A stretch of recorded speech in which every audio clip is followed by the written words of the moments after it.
What's up, XRP family? Thank you guys for joining the video for today. As you can see, guys, we have a lot of things going on with Gary Gensler. As we have always been saying, guys, there would come a day where Gensler has to answer before Congress. This has officially happened right now. You could have seen the videos. I don't know if you guys have seen the videos. I will show them to you in this video. That he is literally being destroyed and he's shaking and he doesn't know what to say. It is absolutely crazy. But I'm telling you one thing, guys, that all of this can be staged. Remember, don't think that these people don't know what they're doing. Gary Gensler knows very well what he's doing. He knows very well that XRP is not a security, guys. I repeat, this can be absolutely staged. So do not get messed up with all the confusion and think that Gary Gensler here is really the one controlling all of this, because you have to understand there are higher powers than Gary Gensler. Why haven't they already dismissed this lawsuit? Why haven't they acted before? Why now? Ask yourself these questions. Is it logical that all these things are happening? And it's not logical by any means. Ohio Congressman officially calls for removal of Gary Gensler as SEC chairman. Right now, the source of this is not official. I am taking this from a tweet. The website is XRP Daily, so I cannot tell you guys that this is a confirmed source if this is really true. But if you look at the videos that we are going to show you guys, you can clearly see that they are not happy with Gary Gensler. The first one is Mr. Davidson. Let's take a look. You say in your statements that there's clarity in the market and the rules are clear. Just come on in. You can't even answer the question. Do you say XRP is a security? Well, we're in court and active discussions and litigation on that. You're in litigation because you do say it's a security. As you know, let's move on a little bit. As you know, qualified custodian, you say in your... Crazy, guys. He's asking him a question. He's not answering. He's not answering these questions. He's not saying yes or no. He's always saying, oh, but this and that. He's always going around. Right? Very weird. And here we can see Mr. Emmer exposes Gary and tells him he's an incompetent cop. Ripple will win the case. Let's take a look. Specifically to the digital asset industry so the crypto market can come into compliance. It's their rule books that are on the books for years, so we have not finalized any new rule specifically with regard to crypto. We've proposed some things in best execution. We've also... Sir, reclaiming my time, the answer is 0. And how many enforcement actions has the SEC levied against digital asset companies during your tenure, sir?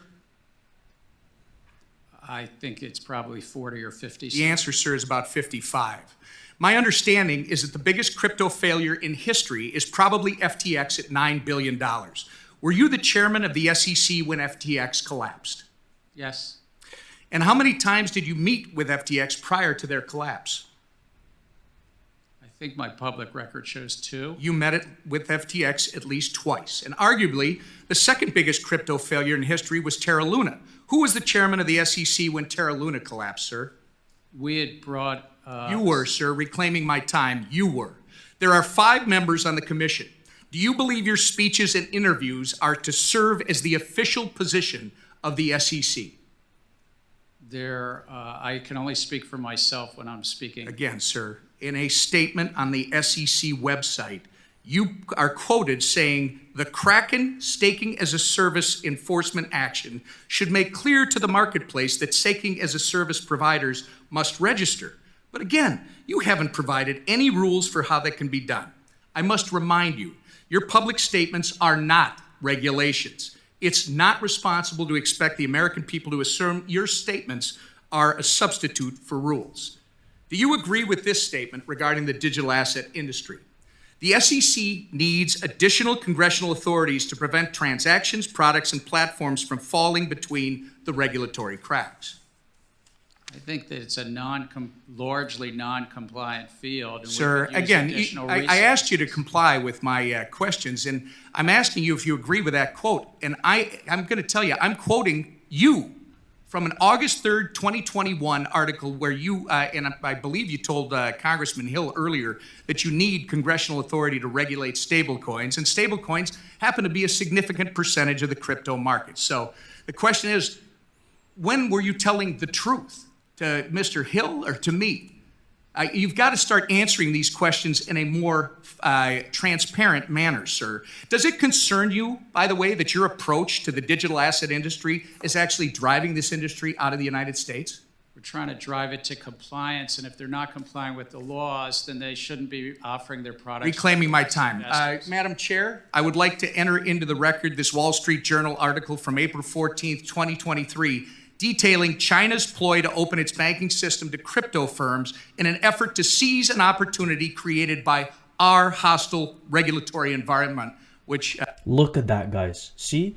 So the thing is here that Gary Gensler is fully aware of what he's doing. And you can clearly see that they're hammering him. Why is there no regulation? But the question is, the real big question is, why now? Why didn't they do this before? Couldn't they guess that crypto was already booming? Like, we had a crazy bull run. So why are they doing this now? You have to ask yourself this. And I think, guys, that XRP Ripple will be the first one to really win the case and open up for other crypto companies to really be regulated. Because if Ripple wins, there is a lot of hope. There is other crypto companies that will come and do the same thing and offer the same kind of evidence that is needed to be regulated, and so they can start being used in the United States. But as you can see here, guys, that Gary Gensler has a huge problem here, right? If it's not staged, if all of this was not there in their plan, which I think it still is, but you cannot really look away from this. This is just crazy how they're hammering him. Mr. Chair, you're a big part of. Without objection. Chair Gensler, FTX was domiciled abroad and so is Binance, yet American consumers still had access to both. You can't really think that pushing this industry abroad is going to protect American consumers when it hasn't several times in the past on your watch. So he's saying that they have to come with regulations very soon or he has a problem, right? This is how it sounds. This is what he's saying. He's saying we cannot drive this industry away. How are they going to do that?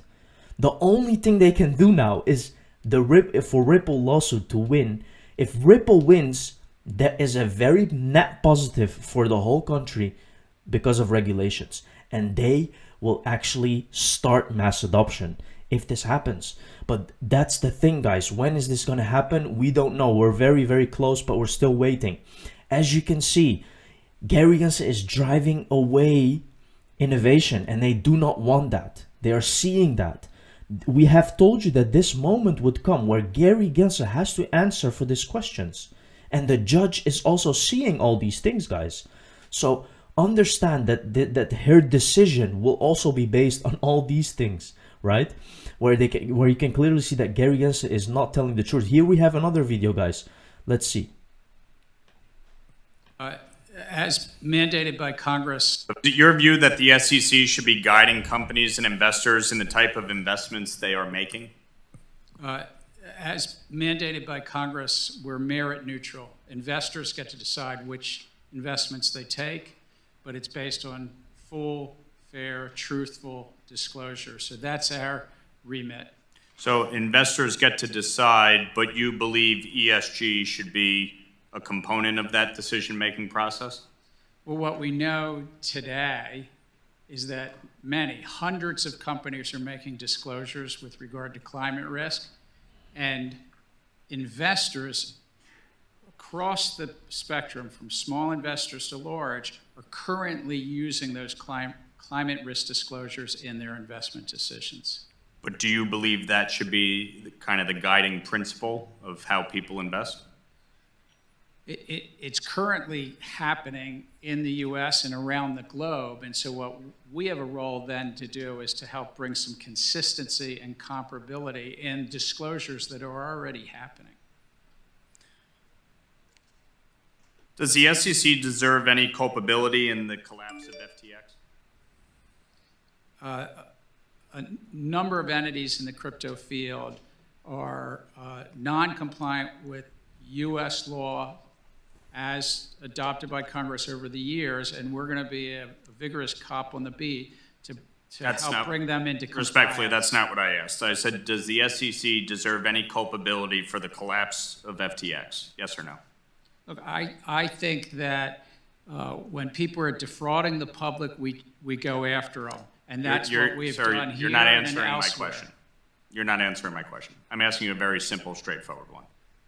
See, guys, how he's avoiding all these questions. You can clearly see that he's not transparent, that they will likely remove this guy. And when they remove this guy, you have to understand that something new, someone new will come and maybe make an act on decisions. And we will see Ripple win. So the case is really almost over, guys. And you can clearly see that the SEC is just a mess.